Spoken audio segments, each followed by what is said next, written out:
Okay, if you look at me, Stephen, and we'll just have a chat. Sure. Could you, first of all, give us an overview of Canadian Central's initiatives involving mobile banking? So Canadian Central was approached last fall, October of 2011, as part of an industry initiative to get involved in a study of mobile payments and what would be involved in getting that going in Canada. So we participated. We brought people in from across the system, and we had a representative from Central One, actually, who represented the system, who participated in that steering committee. And really, since then, we ended up going well beyond just figuring out whether it could be done in Canada. The conclusion fairly quickly was it can be and should be. And so credit unions, represented by Canadian Central and other centrals, are now part of an industry initiative which is intended to roll mobile payments out in the Canadian marketplace in the next 18 months to 2 years. So this larger effort, can you characterize it and tell us who's part of it and, Yep. and when it's all going, when you think it might happen? Sure. Well, the major participants are the 5 big banks, National Bank, Desjardins, and the credit union system. What the work that was involved was essentially understanding who the players are in the industry. So you'll hear terms like MNOs, which is mobile network operators. Those are the telcos, the telephone companies. TSM, which is Trusted Service Manager. That's an intermediary between the financial institution and the telephone companies to make sure that the application, when it goes on the phone, is secure, and they'll help both the financial institution and the phone company manage any service issues that relate to it. So it gets to be very complex fairly quickly, and the reason it was tackled as an industry initiative as opposed to each FI going about it on their own was that you could end up with multiple standards, multiple models, and you'd have to question to what real benefit. And so if you think back to about 20 years ago or so when Interac was first set up, it was a very similar model. It was the banks and the credit unions getting together and designing this solution that's been a great solution for Canadian consumers for the last 20 years or so. So it's a very similar model. We will all compete with each other once the infrastructure is in place and we're out in the market. But for now, we're cooperating as an industry, working with the telco industry and other participants to try and put a solution in place that's more or less uniform, that complies with a set of standards that have been developed between the industries. And so for consumers, it'll be more convenient and more accessible for them. When you speak of the intermediary between the credit unions and banks and the telcos, are you referring to is it a brand new entity similar to Interac? No, it's actually, you could think of it as the equivalent of a card issuer today. So when a credit union wants to issue chip cards, for example, to its members, there's a third-party service provider that supplies those cards. And in fact, those same organizations are involved in mobile as well, because it effectively builds off that it's similar to the chip technology. It's not chip technology, but it's very similar. And so those organizations that are able to supply those cards are can also play that intermediary role. You mentioned that you're working on a set of standards. Yeah. Can you give us some description of what the standards are? What are the things that are being worked on? The standards really, in very simple terms, define how the various players in the system can work with each other. So what are the technology standards that they would have to meet? What are the security standards that have to be met? So that, again, a consumer doesn't have to be worried about whether if I go here, I have different standards than if I go here. They'll be all managed and operated in essentially the same fashion. So just like Interac is the same regardless of which merchant you go to or which FI you deal with, the same principle would apply. So the standards are there just so that all the players in the game essentially understand what the rules of the game are, what the parameters are, so they can operate within that framework. And this applies only to mobile payments?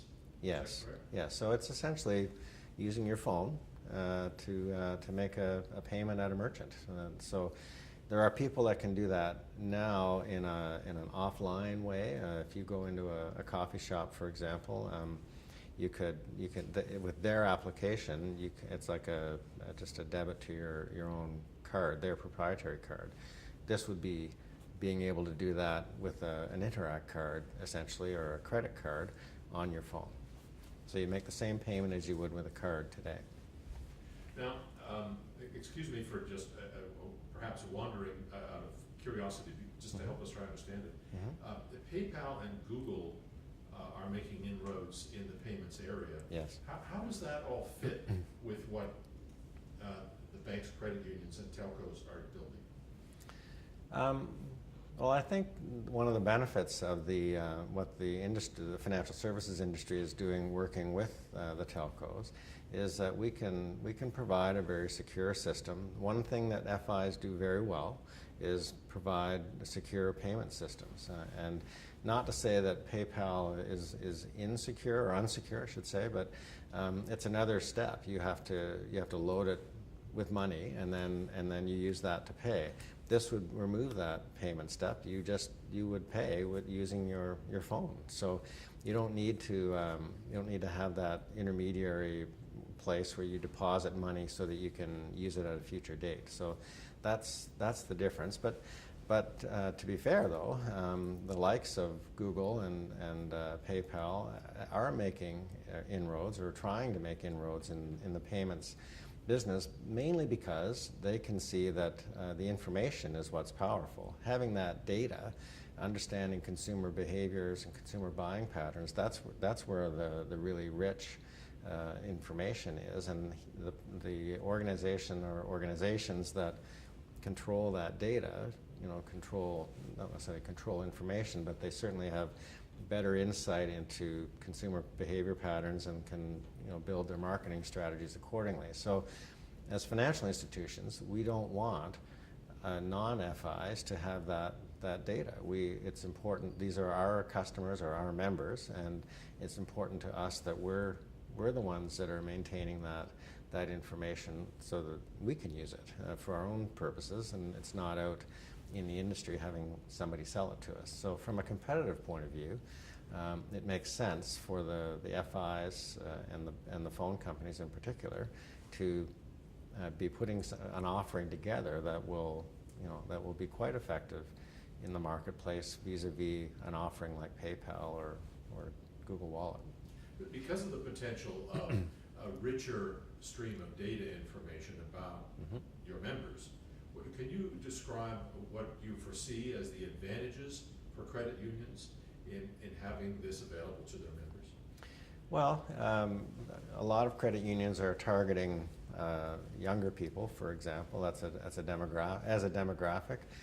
Credit unions are targeting that group, and increasingly they are more and more willing to make payments, or they would like to make payments without having to pull something out of their wallet. It's convenient for them.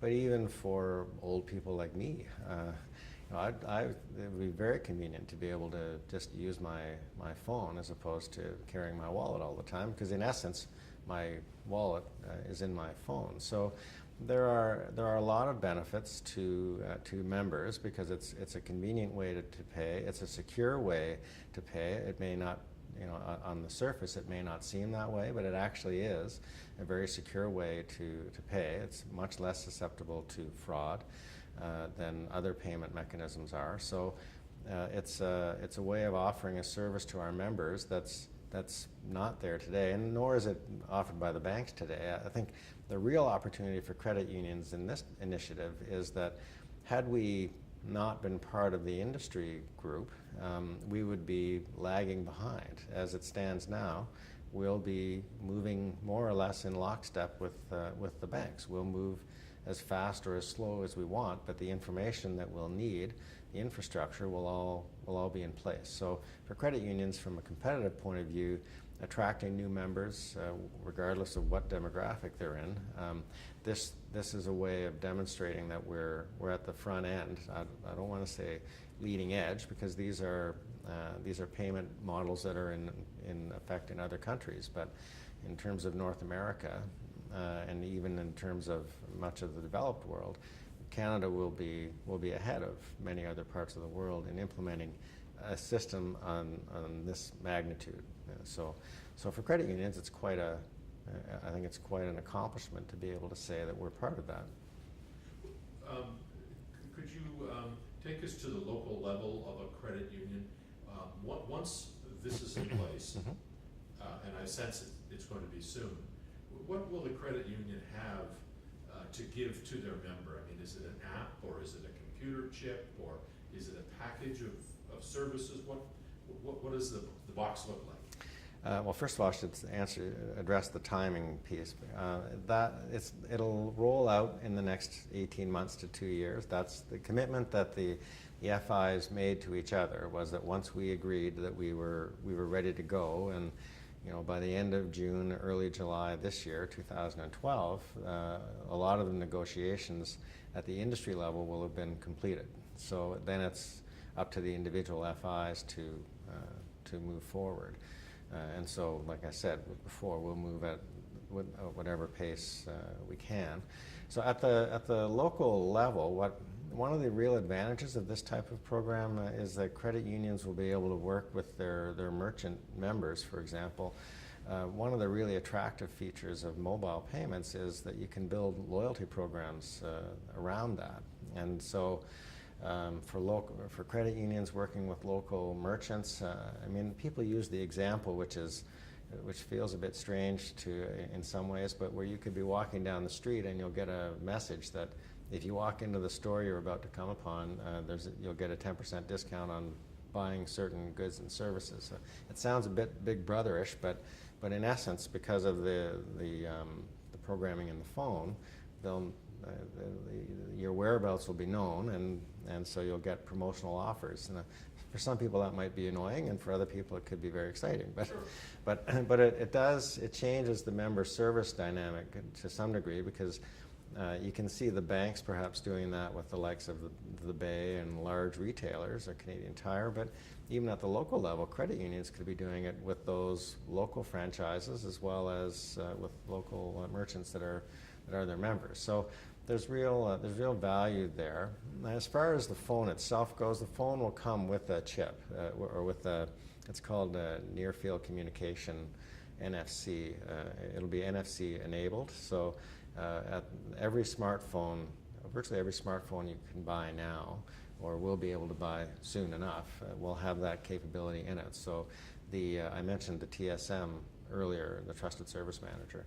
They would be the ones that are activating it. So through your branch, you would just activate the account through your phone.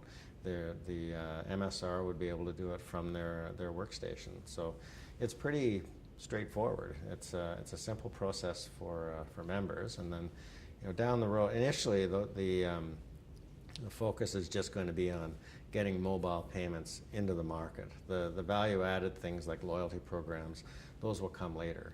But into the market through the credit union branches, yes, to their members. Yes. Perhaps we could just talk about security and privacy. My gosh, particularly this past year, there have been some huge breaches of service providers that provide credit card services, and a number of others where data has been taken and passwords taken. What is there to give members and credit unions comfort that what's happening in the realm of mobile payments will be better? Well, we certainly learn from things that have happened in the past, and we do try and anticipate what might come. And certainly with mobile payments, one of the biggest, I think, hurdles to get past for a lot of consumers is to convince me that this is secure. I can understand that a chip card is secure, but convince me that if I lose my phone, I don't lose all my payments information at the same time and give somebody an open access to my wallet. So When we talked about the standards earlier on, the standards address security, so that when these payments are being made, believe it or not, just holding your phone in front, and for certain, over a certain value transaction, you're going to have to put in a PIN. But believe it or not, by not contacting, by not having to swipe a card or insert a card or anything like that, you're just holding it in front of a terminal. That's actually more secure, because the things, from a fraud point of view, the things that get tampered with are those terminals. And so, not in the chip world that we've seen yet, but certainly in the non-chip, in the mag stripe world, that's what we've seen. As far as the security breaches at FIs or at card companies go, I think those are things that are preventable, and the card companies, the FIs, we always do whatever we can to prevent that. But now and then things happen and you get breaches. But that's not, and I don't mean to be cavalier about it. It's difficult to stay ahead of the criminals. But in any time we're designing these payment schemes, security is at the top of the list as far as being important, because if consumers don't feel like it's secure, they won't use it.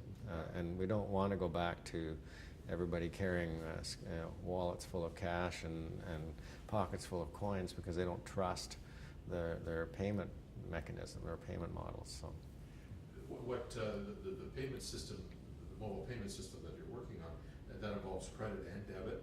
Yes. And so it's access to your personal bank accounts, Mm-hmm. business accounts, I suppose, if you're payment system linked to that. Not really. It's more of a consumer application. I mean, perhaps down the road there may be business-to-business applications, but this is primarily a consumer-to-business payment model. So. Now, the term mobile banking is also used, and I'm certainly guilty of confusing them. Yep. How can you draw the line between what's described as mobile banking and mobile payments? Well, mobile banking would be, for example, going into your bank accounts and making a bill payment, or moving money from one account to another, account transfers, that sort of thing. That's mobile banking. Mobile payments is actually going into a merchant and buying something, and using your smartphone to make that payment. So it's just a difference in what you would actually do. You could make in mobile banking, you could make an electronic transfer, or e-transfer of money, and that's certainly a payment. So that, it does get a bit blurry there, but when we talk about mobile payments, we're really talking about the point of sale interaction between the consumer and the merchant. Is there anything else that will help us to describe to credit unions what's coming in the future in the area of mobile payments that you might like to see? Well, I guess I would say that what we've been doing the work with the industry, and that's good.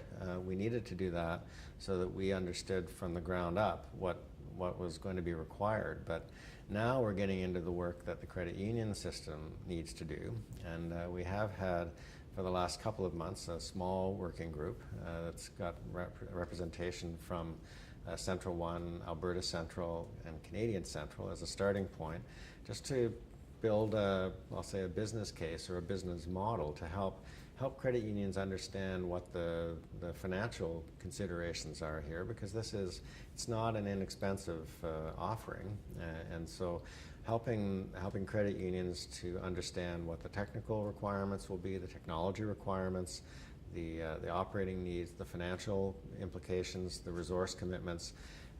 So we're working on that now, and we'll continue to work on it over the summer. So I expect in the fall there'll be some webinars and some communication out into the system that talking about how they can implement mobile payments. And I make it sound like we'll do the work and then we'll present it, which isn't really what I mean. It'll be much more interactive than that. But we're trying to take the role of pulling the information together, because credit unions, each operating individually, that's not that easy for them to do. So we're trying to pull it together at a macro level, so that then they can understand what it means to them and start doing their own planning, so that as we get into the 2013 planning cycle in the fall, credit unions will have some information to work with so that they can do some budgeting for this initiative. So you become a resource for them. Yeah, well, we have to be a resource because we don't have the staff to implement across the system. But it's credit unions that are going to be affected by it. So yeah, we're the resource team because we've been involved from the beginning. You know, we have knowledge, but it's our job to share that knowledge and make sure that those that can act on that knowledge have it. Is there anything comparable in recent history to this kind of change that's coming to credit unions? Well, I guess the more recent experience we've had was with the chip card rollout, and it was somewhat similar in that it was organized from a central place, but working groups and subcommittees were put together so that it could be rolled out in the credit union system. And so that's one example. I think if you go further back, you could look at things like Interac as far as being involved in a big industry-wide initiative. CHIP was industry-wide, but it was a little easier to understand because we were basically replacing a mag stripe with a chip card. So, you know, it wasn't easy work, but at least it was work that you could kind of see the road ahead. With Interac 20 years ago and with mobile now, the road isn't totally clear. So we have to do some scenario planning, and we have to sort of think about what might happen and how do we manage that. It's a real change from other payment models that are in place in Canada. And part of the reason we have this opportunity, apart from the industry initiative, is that consumers themselves in Canada, I think we have the fourth highest penetration of smartphones in the world. We're heavy users of smartphones. And there was a study that was released a week ago or so that said Canada was the second most prepared country in the world to introduce mobile payments behind Singapore. So I mean, we're able to think about and start planning introducing this into the marketplace, but it's because of Canada, how advanced Canada is from a payments perspective, and from a smartphone perspective. So the two things have had to come together. So we're in a good place, and it's kind of exciting to be part of that. That's great. Well, thank you very much. Thank you.